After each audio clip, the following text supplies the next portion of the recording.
The other day, I was watching some videos and I came across a channel that really interested me. And the young man's name, well, his channel's name is The Red Life One. And he's talking about his life living with HIV. He talks about bug chases, going to the doctor, seeing a nutritionist. He talks about people who are in denial. I guess they're not believing that AIDS really exists, but I'll put a link to his channel in the information bar, description bar. Maybe you should check him out. I really like how he articulates and tells the stories. I really like how he speaks. That really grabbed me, and then the stories too, of course. But while I was watching his channel, it made me think about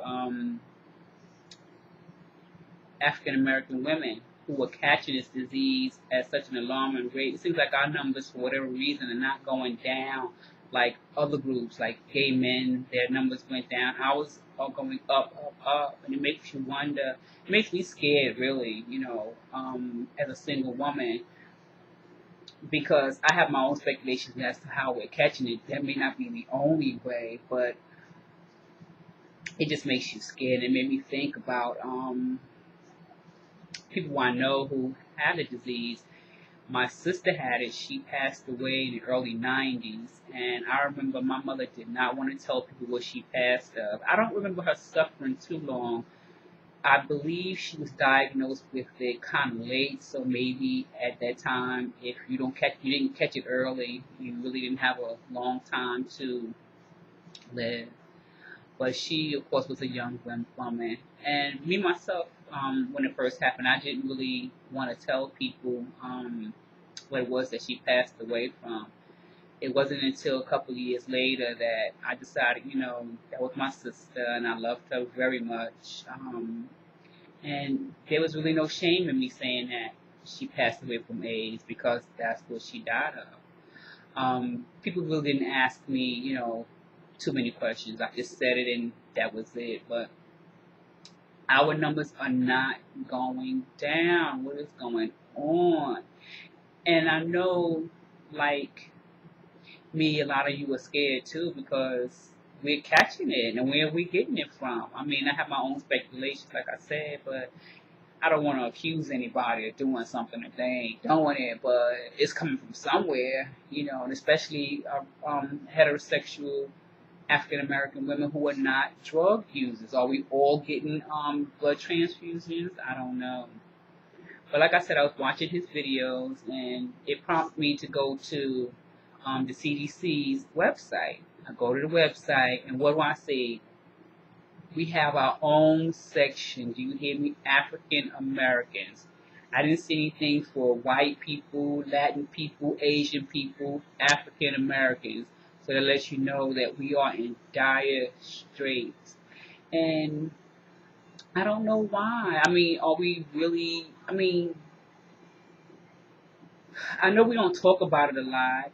I know a lot of people who have it that, feel shame. I'm not sure how I would feel if I had it. I don't know if I would want to tell people, keep it a secret, feel like I would be ostracized in my family, my community. If I had it, I would definitely tell my family for sure. But I hope that I would not ever get it because I'm my mother's only daughter now, and that would be hard on her. And losing two daughters to something that we should try to be mindful of. I shouldn't say it that way to sound insensitive, but women, we have to protect ourselves. And I know a lot of women could be married, and you never know what's going on with our men folk. And I'm not saying it's only that way that we're catching it, but me, myself, I strongly believe that's one of the reasons. Because again, when it comes to same-sex relationships and men who see other men, we just don't talk about stuff like that. I don't know what goes on in a white household or white community, but I know for sure amongst black people, we don't talk about stuff like that. You know it for sure. And I find it so disheartening because a lot of us are getting sick, dying, and not being able to take care of our families. And it is very, very sad. And it makes you sad when you hear stories of men who claim they're not gay. And I shouldn't even say it this way because then I'm saying that I believe this is the only way we're getting it, which we know that's not true. But I have to be honest and say that I feel that that may be a majority of where these cases are coming from, because how come it is that the numbers can drop in other groups but not amongst African American women? I don't know about African American men, but I feel that if men have it in a disproportionate number, then women will also. We know for sure that women have it. But it's just so, sad. And, I have never been tested. I said I was going to get tested, and I really do plan on getting tested because they say if you know your status, that, you can protect yourself and get the medication and nutrition that you need to, live a healthier life, live a healthy life. I don't know if it should be a healthier life or a healthy life, but, try to do good and take care of yourself. It's just really, really sad because when you hear of, like, out of 100 people, maybe 45% of those people are black women who are catching this disease. And it's just so sad. And I wish that young women, any young woman that looks at this video, please do not have unprotected sex. You shouldn't have sex anyway, but if you are, don't have unprotected sex. Protect yourself. Think about yourself in your future. A boy will tell you anything. People will tell you anything. But we got to protect ourselves and do things that are going to help us stay here for our families longer. It is just so sad. And it's like, I want to do some volunteer work, and I wasn't sure what it was that I wanted to do. I need to really get on it because I really want to help somewhere, somehow, somebody. At first I said I don't think I could help women who are suffering with the disease because that would just be so, oh my goodness, so emotional for me. But I think that's what I'm going to try to do. If I could find an organization to perhaps help some kind of way. I'm not sure how I could help or what they may have me do. But the bottom line is that I just wanted to say that mothers, we need to talk to our daughters and talk more about this disease and other STDs because there's a lot of them out there. But, talk about what's going on. And if somebody has the disease and they think they can help somebody else, maybe they should. I mean, I don't think the stigma is attached to AIDS like it was before. Before, if you had it, I mean, you were definitely ostracized. Like I said, my mother didn't want to tell anybody that my sister passed away from AIDS because she hadn't suffered a long time. It was like how Eazy-E, we heard that he had AIDS and then he died. My sister was pretty much the same way. I remember her living with it for like about, I'm going to say 6 months before she passed away. And she really didn't suffer, like get sick a lot and was bedridden until the end. And I think that lasted maybe like 2 weeks. But it was very sad because, at that time, I can't say that it was definitely a death sentence, but you knew you were in some kind of trouble unless you took care of yourself. And a lot of people probably didn't because they didn't understand the importance of getting tested. So now we know. Now, if you go to my blog, I have a little widget there where you can just put in your zip code and all these places in your area where you live. It'll come up to let you know where you can go to take an AIDS test. And I believe all of them are free. And even if it's not free, I don't think it should cost that much to try to do something to save your life. I just really, really wanted to convey that I really feel so bad for us because, once again, our numbers are amongst the highest in any group. And I really would like to believe it's not because we trust a lot of men. We don't trust ourselves to do the right thing. Meaning we don't trust that someone is going to care for us enough to understand when we ask him to wear a condom or to take a test with us before we decide in our relationship that we're not going to wear condoms. But I I really, really would like for this to be something that'll come out in the forefront. And maybe if it comes out where black people can feel as if they can talk about it more amongst, our groups, whatever that is, whether it's church, sororities, college clubs, whatever, maybe then people will become a little more educated as to how they can prepare and protect themselves. And I know a lot of, well, I shouldn't say a lot, but I know some black women that know what they should be doing, and surprise me because they do completely the opposite when they think they've been in a relationship long enough with a guy, and they can go without a condom. I'm like, wow, you just can't do that these days. I mean, are you afraid to ask a guy if he's ever had sex with another man? You just can't say, have you been with another man? Because maybe may have kissed the man and might tell you no because he knows you're asking if he ever had sex with another man. My whole thing is ask him. And then while you're asking him, watch for his movements and how he reacts to what you're asking him. Because if he's not, then there should be no problem. And again, I don't want to make it seem as if only down low men, are giving AIDS or HIV to black women. But I'm not a doctor. I'm not a clinician, so I don't know. But that's what I think. If you know different, then please let me know. I know some people probably caught it from HIV, drug usage, transfusions, but come on now.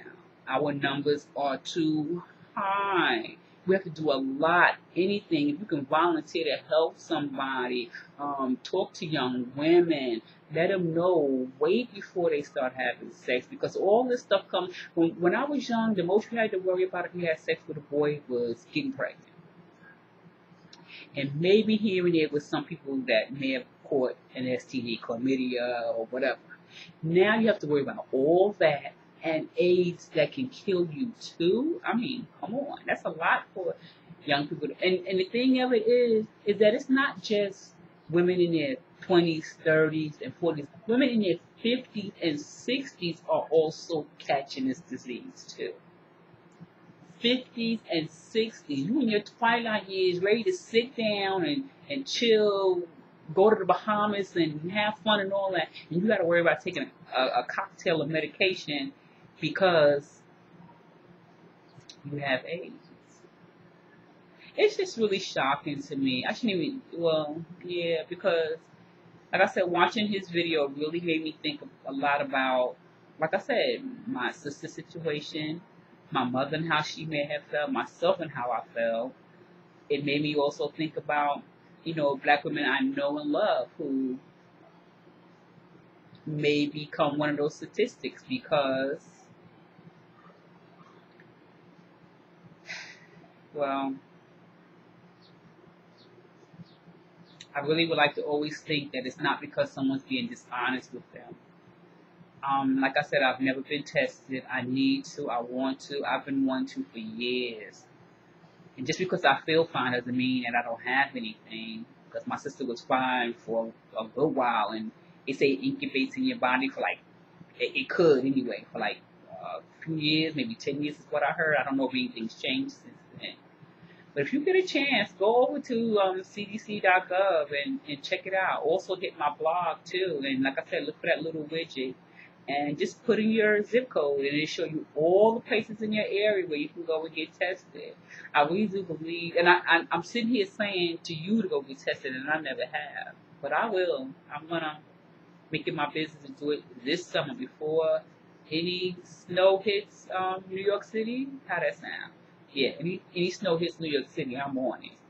But I really, really, really would like for us to do anything and everything we can to try to not become statistics, to protect ourselves, like I said before, to protect our families, to be there for our families, and not have to live with the fact of, do I have it, don't I have it, did I catch it? It's not an easy disease, we know that. We know that people are living with it and living longer with it because they have so many drugs that you can take that, help you prolong your life, but why even go that route? So if you're a black woman watching this video, do what you can to protect yourself. If you, like me, don't know your status, let's learn our status, because I'm going to do it. And when I do, I'm going to come back here and I'm going to tell you. And I, of course, hope I don't have it. I don't see any reason why I should, but you never know. But if I don't have it, I'm going to let you know.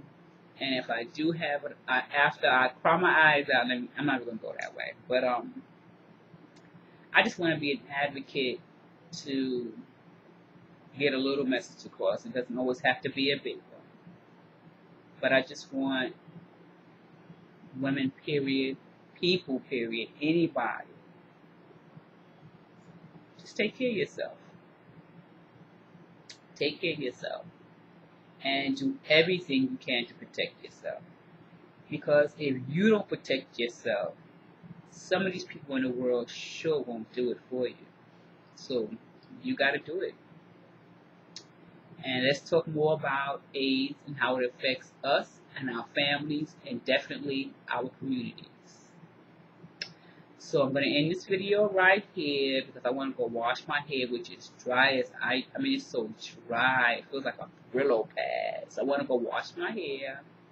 And I thank you for watching this video. I hope that I really, really can help somebody, because I look for people to help me. So again, thank you for watching this video. Share and spread love. And I'll see you in the next video. Bye.